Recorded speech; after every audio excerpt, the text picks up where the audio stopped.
चलिए, good morning बच्चों, good morning. आज हम अध्याय 5 के हैं अगला भाग 4 को में चतुर्भुज के बारे में जानेंगे। तो हम देखते हैं, पिछली बार हमने बहुत सारे आकृतियों के बारे में जाना और उनको देखा भी, अपने दैनिक जीवन में भी देखा कि उनका प्रयोग कहाँ होता है, कैसे होता है और कहाँ दिखाई पड़ते हैं। ठीक है, इसी तरह से कुछ आकृतियाँ हैं जिन्हें आप देख बता सकते हैं कि किस तरह का शेप है। देख रहे हैं, यह क्या है? शादी ब्याह का जो है, जो कार्ड आता है वही जो है यह कार्ड है। लेकिन देख रहे हैं आप, इसकी आकृति कैसी है। ये इस लिफाफे जो है, लिफाफे का जो है जो स्थिति कैसा है, इसको आप देख सकते हैं। देख रहे हैं, इसके अतिरिक्त इसके बारे में इसको आप देखते हैं। ये जो शीशा देख रहे हैं आप, जो है ये जो शीशा आप देख रहे हैं, इसके बारे में भी आप जान रहे हैं। और इसकी शेप जो है, आकृति कैसी है बताइए, बता सकते हैं कौन सी आकृति है यह? कौन सी आकृति है? हाँ, चतुर्भुज है। कौन सी आकृति है यह? जो चतुर्भुज की आकृति है, चतुर्भुज है। ये शीशा, हमारा जो शीशा है, जो इस पर हमारा चेहरा दिखता है, ठीक है, यह क्या है? चतुर्भुज है, 4 तरफ से घिरा हुआ है। इसको भी देख रहे हैं, देख रहे हैं इसका शेप कैसा है। एक इधर से चारों ओर से क्या है, घिरा हुआ है। ये फाइल जो है हम लोग इस तरह का रोज देखते हैं। कॉपी है, देख रहे हैं, पड़ा हुआ है कॉपी, देख रहे हैं। इसका आकृति देख सकते हैं कैसा है, देख रहे हैं कैसा है। देख रहे हैं, यह ढक्कन है, डब्बे का ढक्कन है। देख रहे हैं, इसकी आकृति कैसी है, इसके बारे में आप जान नहीं रहे हैं। इसकी आकृति कैसी है? यह मोबाइल है, देख रहे हैं, यह मोबाइल है। इस मोबाइल की आकृति आप बता सकते हैं कि कैसी है यह मोबाइल। इस मोबाइल की आकृति कैसी है आप अंदाजा लगा सकते हैं। इसके साथ है, यह देख रहे हैं, यह पन्ना है कागज का, और इसका भी आकृति आप देखिए, 1 2 3 4 ओर से घिरा हुआ है, 4 तरह का। यह रिमोट देख रहे हैं, पंखे का रिमोट है, पंखा का रिमोट है। और इसको भी आप देख रहे हैं कि इसमें भी कितने भाग हैं, 1 2 3 4 समतल है और 4 तरह से घिरा हुआ है। इस किताब का आप देख रहे हैं, इस किताब में भी क्या है, जिसे आप रोज पढ़ते हैं। इसका अनुमान लगाया है आपने कि इसकी आकृति कैसी है, शेप कैसी है? जरूर लगाए होंगे और इसके बारे में जानते भी होंगे। तो इसी आकृति में देख रहे हैं, 4 भुजाओं से घिरी एक बंद आकृति को चतुर्भुज कहते हैं। 4 भुजाओं से, 4 भुजा से चारों ओर से, जिस त्रिभुज क्या था, 3 ओर से घिरा हुआ था। त्रिभुज क्या था? 3 ओर से घिरा हुआ था। यह जो है 3 ओर से घिरा हुआ था। लेकिन इसमें क्या कर रहा है, 4 भुजा लगा हुआ है, यानी कि 4 भुजा से यह क्या है, बना हुआ चतुर्भुज। जो कितने भुजा से बना हुआ? 4 रेखाखंडों से बना हुआ। खेल का मैदान देखे होंगे। खेल का मैदान कैसा होता है? खेल का मैदान जो हमारा जो है, खेल का मैदान कैसा होता है? चौकोर होता है। होता है ना चौकोर, तो वो क्या है, चतुर्भुज आकार का होता है। तो देख रहे हैं, इस तरह से यह जो है, इस तरह की आकृति जो है क्या कहलाती है? चतुर्भुज कहलाती है। 4 भुजा, कौन कौन भुजा है? 1 भुजा हो गया, 2 भुजा हो गया, 3 भुजा हो गया और 4 भुजा हुआ ना, 4 भुजा। शीर्ष कितना हुआ इसमें? 1 शीर्ष, देख रहे हैं, 1 शीर्ष हो गया। यह कौन सा शीर्ष है? दूसरा हो गया। यह कौन सा शीर्ष हो गया? तीसरा हो गया। और एक यहाँ पर शीर्ष है, चौथा हो गया। इनका नाम रख लेते हैं, तो A B C D, 4 शीर्ष हो गया, 4 भुजा हो गया। 1 भुजा AB हो गया, 1 भुजा BC हो गया, 1 भुजा DC हो गया, एक भुजा DA हो गया। हो गया। अब आते हैं क्या कि कोण, तो एक कोण यहाँ पर है, पहला कोण यहाँ पर है, दूसरा कोण यहाँ पर है, तीसरा कोण यहाँ पर है और चौथा कोण यहाँ पर। देख रहे हैं? तो क्या हो गया, कोण ABC, ABC यहाँ जो है, यह जो कोण है एक कोण हो गया BCD, या बीच वाला जो हो गया, देख रहे हैं? एक यहाँ पर कोण हो गया, एक यहाँ पर कोण हो गया, एक यहाँ पर हो गया और एक यहाँ पर, चारों शीर्ष पर बारी बारी से। तो हम साथ में क्या होता है, कोण बनाने वाली आकृति भुजाओं को लेते हैं। तो ABC हो गया, ABC हो गया, यहाँ हो गया कोण BCD हो गया, यहाँ हो गया, और CDA हो गया, CDA हो गया, और DAB हो गया, DAB हो गया, एक यहाँ कोण हो गया। इससे समझ देखा क्या, चार कोण, चार शीर्ष, चार भुजा इसमें है। ठीक, अब इसको त्रिभुज यदि दो भाग में बढ़ता है, ठीक, त्रिभुज को हम लोग क्या करते हैं, इसको दो भाग में बांट दिए। आ जाए, त्रिभुज का भाग में बढ़ गया यहाँ से, इसमें कब त्रिभुज है, त्रिभुज तो हम इसको दो भाग में बांट दिए।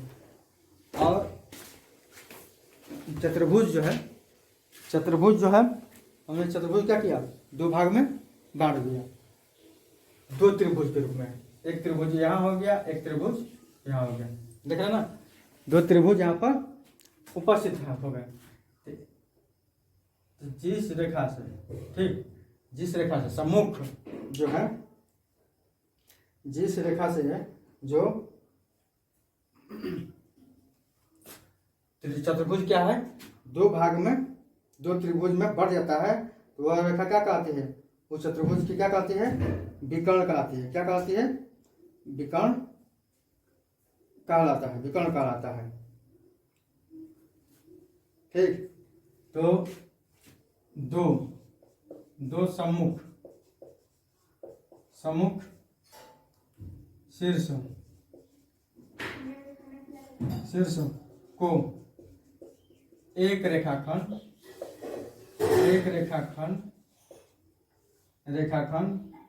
से मिलाने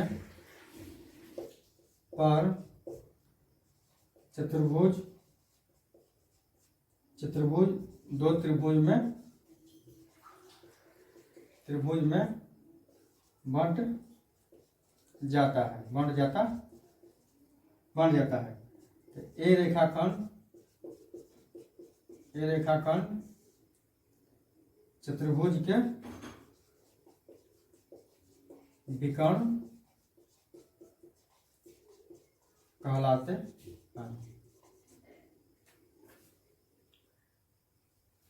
देखिए ध्यान से, चतुर्भुज हो गया और दो सम्मुख शीर्ष, एक सम्मुख शीर्ष क्या है ए, और इसके सामने वाला शीर्ष क्या है सी है। तो यहाँ से यहाँ तक जो रेखाखंड क्या कर रही है, मिला दिया था, एक रेखाखंड यहाँ से यहाँ तक खींच दिया है।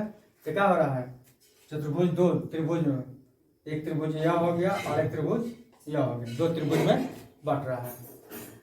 तो ये रेखाखंड चतुर्भुज क्या कहलाता है, विकर्ण कहलाता है। एक यहाँ हो गया, एक यहाँ से भी इसके सामने खींच देंगे तो क्या हो जाएगा, इसका भी एक विकर्ण हो जाएगा। जैसे यहाँ देखे ना, हम बताए हैं, एक विकर्ण यहाँ हो गया, इस चतुर्भुज में एक विकर्ण यहाँ हो गया और एक विकर्ण यहाँ से ऐसे खींच दिया गया है, ABCD है जैसे, एक यहाँ हो गया। तो कौन कौन विकर्ण हो रहा है, DB, कौन कौन हो रहा है, DB हो रहा है, एक DB हो रहा है, DB हो रहा है, और एक क्या हो रहा है, AC हो रहा है। ये क्या हो रहा है, AC। दो विकर्ण होंगे, क्या कौ विकर्ण होंगे, दो विकर्ण चतुर्भुज में कितने विकर्ण हो रहे हैं, दो विकर्ण हो रहे हैं। ठीक, तो इस तरह से हम देख रहे हैं क्या, चतुर्भुज जो है चार भुजाओं से घिरी एक बंद आकृति है चतुर्भुज। चार कोण होते हैं चतुर्भुज में, चार शीर्ष होते हैं, चार भुजाएं होती हैं, दो विकर्ण होते हैं, विकर्ण क्या है? आपने देखा कि जब दो सम्मुख शीर्ष को एक रेखाखंड से मिलाया जाता है तो चतुर्भुज क्या होता है? दो त्रिभुजों में बढ़ जाता है, तो उस रेखाखंड को क्या बोलते हैं? चतुर्भुज का विकर्ण कहते हैं। हम देख रहे हैं क्या कि चतुर्भुज के कई रूप हैं, स्वरूप हैं। कौन कौन से स्वरूप हैं हम देख भी रहे हैं? आयत, वर्ग, समलंब, समांतर चतुर्भुज, समचतुर्भुज। समलंब चतुर्भुज यह क्या है? समलंब चतुर्भुज और समांतर चतुर्भुज, समचतुर्भुज। देख रहे हैं? तो आयत हो गया क्या? आमने सामने की भुजा क्या होगी? आमने सामने की भुजा जो होगी बराबर होगी। यह 6 सेंटीमीटर होगा, यह क्या होगा? 6 सेंटीमीटर होगा। लेकिन यह 4 सेंटीमीटर है, यह क्या होगा? 4 सेंटीमीटर होगा। और कोण क्या होंगे? 90 डिग्री होंगे। कोण क्या होंगे? सबके चारों कोण क्या होंगे? 90 डिग्री। चतुर्भुज के चारों कोण का जो क्या होगा? चतुर्भुज के चारों कोण का योग कितना होता है? 360 डिग्री होता है। ठीक है ना? 180 डिग्री यहाँ हो गया और 180 डिग्री यहाँ हो गया। दो त्रिभुज हो रहा है, तो दो त्रिभुज को जोड़कर एक चतुर्भुज बन रहा है। तो यहाँ क्या हो गया? 360 डिग्री होता है। चारों कोणों का जो क्या होता है? 360 डिग्री होता है। तो आयत हो गया कि जिसके आमने सामने की भुजा क्या हो? बराबर हो और कोण क्या हो? 90 डिग्री, समकोण हो। वर्ग जिसकी चारों भुजाएं क्या हो? बराबर हो। इसमें वर्ग में क्या होता है? चारों भुजाएं बराबर, 4 सेंटीमीटर, 4 सेंटीमीटर, 4 सेंटीमीटर और 4 सेंटीमीटर। चारों भुजाएं क्या होंगी? एक दूसरे से बराबर होंगे, तो क्या हो जाएगा? वर्ग का लगेगा। और कोण भी क्या होंगे? 90 डिग्री होंगे। अब आते हैं समलंब की आकृति क्या होती है? इस तरह का होती है, जिसमें दो भुजाएं क्या होंगी? समानांतर होंगी। दो भुजाएं क्या होंगी? समानांतर होंगी। और उसमें क्या होगा? एक क्या होगा? एक लंब हो। समलंब मतलब 90 डिग्री, 90 डिग्री का कोण बनना चाहिए। इसमें देख रहे हैं ना, यहाँ से यहाँ तक क्या होगा? 90 डिग्री का कोण बनेगा। 90 डिग्री कोण बनेगा, इसलिए क्या हो गया? समलंब हो गया। समानांतर तो वैसा चतुर्भुज जो क्या है? समानांतर, उनकी भुजाएं क्या हो? समानांतर हो। आमने सामने भुजा क्या हो? समानांतर। यह क्या है? इसके समानांतर है और यह जो है इसके समानांतर है। समानांतर मतलब कि एक भुजा जैसी रहेगी उसी तरह से ठीक दूसरी भी भुजा रहेगी। एक भुजा जैसी है वैसे ही रहेगी। समानांतर के चतुर्भुज का उदाहरण देखे हैं ना आप लोग? नहर का दोनों किनारा समानांतर एकदम चलता जाता है, दोनों बीच में कहीं जुटते नहीं है। इसमें भी वही स्थिति है, जो है एक दूसरे से मिलते नहीं है। जहाँ तार होता है, तार देखे है ना, बिजली का पर खंभे पर टाइट खींचे जाते हैं तार, तो वो भी क्या होते हैं? समानांतर होते हैं। समचतुर्भुज जिसकी क्या हो? सम बराबर चतुर्भुज मतलब चारों भुजा क्या हो? बराबर हो, है ना? समचतुर्भुज यह जो है 3 सेंटीमीटर, 3 सेंटीमीटर, 3 सेंटीमीटर, 3 सेंटीमीटर, ये क्या होंगे? 3-3 सेंटीमीटर होंगे। और कोण भी क्या होंगे? बराबर होंगे। इस तरह से क्या हो रहा है? देख रहे हैं कि चतुर्भुज के कई प्रकार हैं और इस तरह से हमारे दैनिक जीवन में चतुर्भुज का महत्व रहता है। और हम लोग क्या करते हैं? इसको देखते हैं।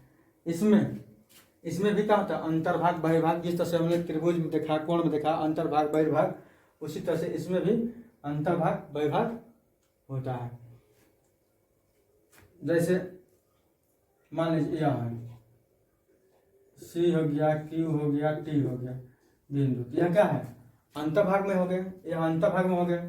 और इस बिंदु को मान लीजिए कोई बिंदु है, यहाँ है, कोई यहाँ है, कोई यहाँ है, ठीक। जैसे ए छोटका ए बी सी कर देते हैं जी। ए क्या है? बिंदु है, परिसीमा पर है, चतुर्भुज परिसीमा पर है, ये क्या होगा? परिसीमा बिंदु हो गए, ठीक, परिसीमा बिंदु हो गए। और बाहर रहेंगे, चतुर्भुज के बाहर रहे कोई, ठीक, चतुर्भुज कोई बाहर है बिंदु तो क्या हो गया, चतुर्भुज के बहिर्भाग में स्थित बिंदु हो गया। तो इस तरह से हम चतुर्भुज की स्थिति हमने आज जान लिया, और आशा है कि आप लोग भी इसको बारे में जान रहे होंगे। देख लेते हैं कि चतुर्भुज क्या है। चार भुजाओं से घिरी एक बंद आकृति को चतुर्भुज कहते हैं। चतुर्भुज में 4 कोण होते हैं, 4 शीर्ष होते हैं, 4 भुजाएं होती हैं, 2 विकर्ण होते हैं। विकर्ण क्या है, आमने सामने के शीर्षों से जो रेखाखंड मिलती है, और चतुर्भुज क्या होता है, 2 भागों में बढ़ जाता है, तो इसी रेखाखंड को क्या बोलते हैं, विकर्ण कहते हैं। चतुर्भुज में देख रहे हैं आयत आएंगे, वर्ग आएगा, समलंब आएगा, समानांतर चतुर्भुज आएगा, समचतुर्भुज आएगा, और भी जो भी रहेंगे 4 भुजाओं वाले वे चतुर्भुज में आएंगे। इस तरह से हमने इस पाठ को जो है ज्यामितीय आधारभूत ज्यामितीय जानकारियों के बारे में आज तक पढ़ा। हमने क्या क्या पढ़ा, तो हमने पढ़ा क्या बताएंगे आप लोग, क्या क्या पढ़ा।